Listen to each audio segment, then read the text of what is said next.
2001 அப்போ நடந்த ஒரு ரியல் கோஸ்ட் ஸ்டோரியை பற்றி நம்ம இந்த வீடியோவில் பார்க்கலாம். ஸோ நீங்கள் இப்போ தான் இந்த சேனலை ஃபஸ்ட் டைம் பார்க்குறீங்கன்னா மறக்காமல் சப்ஸ்கிரைப் பண்ணிக்கோங்க. ஸோ ஸ்ட்ரெயிட்டாக வீடியோக்குள்ளே போயிடலாம். Shall we go? 2001 நார்த் இந்தியாவில் ஒரு சின்ன வில்லேஜில் அமர்ன்ற ஒரு 10th படிக்கிற ஸ்டூடெண்ட். அவனோட எக்ஸ்பீரியன்ஸ் தான் இந்த மொத்த கதையுமே. இந்த கிராமத்துலேருந்து அவன் ஸ்கூலுக்கு போகிறதுக்கு 7 கிலோமீட்டர்ஸு அண்ட் அந்த கிராமத்துலேருந்து சிட்டிக்கு போகிறதுக்கு ஒரு 10 கிலோமீட்டர்ஸ். பட் அந்த சிட்டிக்கும் அந்த ஸ்கூலுக்கும் இருக்க டிஸ்டன்ஸ் வந்து ரொம்பவே கம்மி. இந்த மாதிரி ஒரு சரௌண்டிங்கில் தான் அந்த கிராமம் வந்து இருக்குது. ஒரு நாள் என்ன பண்ணுறான், அமர் வந்து வழக்கம் போல் ஸ்கூலுக்கு கிளம்பி போகிறான். அந்த ஸ்கூல் முடித்தோடனே நேராக சிட்டிக்குள்ள ஒரு ப்ரௌசிங் சென்டரில் கேம் விளாட்றதுக்கு போகிறான். அப்போல்லாம் யார்கிட்டையுமே அவ்வளோ இந்த ஃபோனு கம்ப்யூட்டர்ஸ் அவ்வளோ யாருமே இருக்காது. ஸோ இதான் கேம் விளாடணும்னா ப்ரௌசிங் சென்டர் போகணும். அங்கே பர் ஹாருக்கு இவ்வளோன்னு சார்ஜ் பண்ணுவாங்க, அதுக்கேற்ற மாதிரி விளாட்லாம்.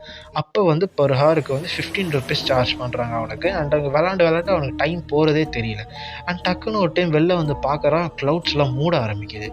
அந்த க்ளவுட்ஸ்லாம் மூட ஆரம்பிக்கிறத பார்த்தோன்னே அவன் சைக்கிள் எடுத்துகிட்டு வேகமாக அவன் வீட்டுக்கு போக ஆரம்பிக்கலாம்.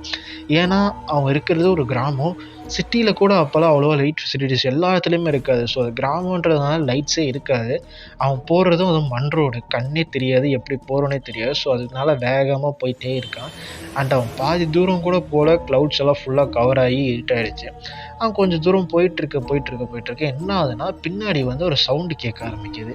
அண்ட் வந்து யாரோ அவனை மாதிரி யாரோ வராங்க சைக்கிளில் அப்படின்னு நினச்சிட்டு அவன் கேர்லெஸ்ஸாக விட்டுட்டான். அண்டு போக போக அந்த சவுண்டு வந்து இன்னும் கொஞ்சம் கிட்ட வர ஆரம்பிக்குது. அவன் யாரடா அப்படின்னு பின்னாடி திரும்பி பார்க்கும்போது அங்கே யாருமே கிடையாது.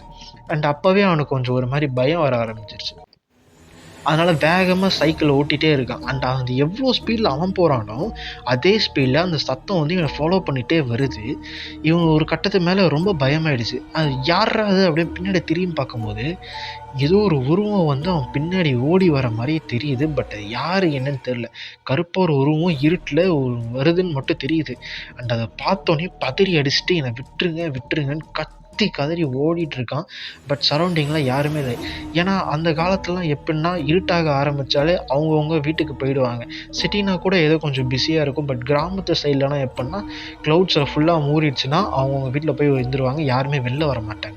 ஸோ கத்தும் போது யாருமே கேட்கல. அதுவும் 10 கிலோமீட்டர் சைக்கிளில் போயிட்டே இருக்கணுன்ற போது அந்த மண் ரோட்டில் யாருமே இல்லை. அந்த உருவம் ஃபாலோ பண்ணுறத பார்த்துனையும் கத்திகிட்டே போயிட்டே இருக்கான். இவன் எவ்வளோ ஸ்பீடில் போகிறானோ அந்த உருவமும் அவ்வளோ வேகமாக பின்னாடியே வருது. இவன் வேகமாக அழுத்திட்டே போயிட்டு இருக்கும்போது திடீர்னு என்ன ஆகுதுன்னா, அவன் டயர்கிட்ட ஒரு கருப்பு கலரில் பூனை வந்து குதிக்குது. அதை பார்த்தோன்னே அவன் சடன் பிரேக் அடிக்கும்போது அப்போ மண் ரோடு தானே, அப்போ ஸ்கிட் ஆகி போய் நேராக ஒரு மரத்துலேயே போய் முட்டுறான். முட்டிக்கிட்டு அவன் என்ன ஆகுதுன்னா, அந்த மரத்து மேலே எப்படின்னு சாயும் போது அவனை 2 கையும் மரத்தோட சைட்லேயும் அண்ட் அவன் கழுத்தை மட்டும் யாராவது இப்படி பிடிச்சி தூக்குற மாதிரி அவனுக்கு ஃபீல் ஆகிருக்கு. அண்ட் 5 நிமிஷமாக அவன் என்னென்னமோ ட்ரை பண்ணிருக்கான்.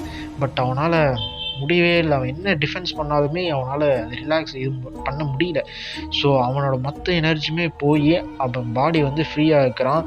அண்ட் 2 நிமிஷம் அப்படி பிடிச்சிட்டு இருந்தது. அண்ட் அவன் பாடி அப்படியே விடுது.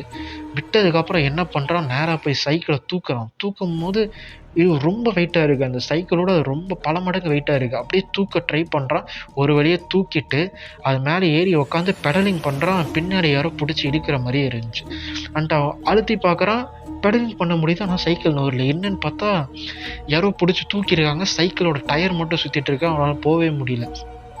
அதுக்கப்புறம் என்னை விட்டுருன்னு கதறினதுக்கப்புறம் டக்குன்னு அந்த சைக்கிள் ரிலீஸ் ஆகிருக்கு. அண்ட் அவன் வேகமாக வீட்டுக்குள்ளே போய் ஓடுறான். போயிட்டு அவங்க வீட்டில் இந்த மாதிரிலாம் நடந்ததுன்னு சொல்கிறான். பட் அவங்க வீட்டில் யாருமே இது நம்பலை. அண்ட் அடுத்த நாள் பார்த்தா இன்னொருத்தருக்கும் இதேமாதிரி ஒரு சம்பவம் நடந்திருக்கு. அண்ட் அதுக்கப்புறம் தான் கிராமத்தில் இருக்கவங்க ஒன்றா டிசைட் பண்ணி ஒரு சொல்யூஷன் கொண்டு வராங்க. ஸோ அந்த கிராமம்லாம் சேர்ந்து கவர்மெண்ட் கிட்ட போயிட்டு இந்த மாதிரி எங்களுக்கு இந்த மாதிரி ரோட்டில் இருந்து ஸ்ட்ரீட் லைட் வேணும் அப்படின்னு சொல்லி அந்த ரோடு ஃபுல்லாக ஸ்ட்ரீட் லைட் வைக்கிறாங்க. அவங்களால முடிஞ்சது அது ஒன்று தான். ஸோ இந்த ஸ்டோரியை பற்றி உங்களோட கமெண்ட் என்னென்னு கமெண்ட் செக்ஷன் லீவ் பண்ணுங்கள். இதே மாதிரி அடுத்த வீடியோவில் பார்ப்போம். Thank you. This video is sponsored by BuyMode Shopping app. BuyMode e-shopping application is one of the online shopping app. மற்ற ஷாப்பிங் வெப்சைட்டோட இந்த ஆப்பில் கம்பேரிட்டிவ்லி ப்ராடக்டோட ஃபீஸ் கம்மியாகவே இருக்குது. நானும் செக் பண்ணி பார்த்துட்டேன், நீங்களும் ஒரு டைம் செக் பண்ணி பாருங்கள். அந்த ஆப் யூசர் ஃப்ரெண்ட்லியாகவும் இருக்குது. ஐஃபோன் யூசர்ஸ்க்கு ஆப் ஸ்டோர்லேயும் இருக்குது அண்ட் ஆண்ட்ராய்டு யூசர்ஸ்க்கு ப்ளே ஸ்டோரே அவைலபிளாக இருக்குது. ஆப்போட லிங்க் டிஸ்கிரிப்ஷனில் கொடுத்துருக்கேன், மறக்காமல் செக் பண்ணி பாருங்கள்.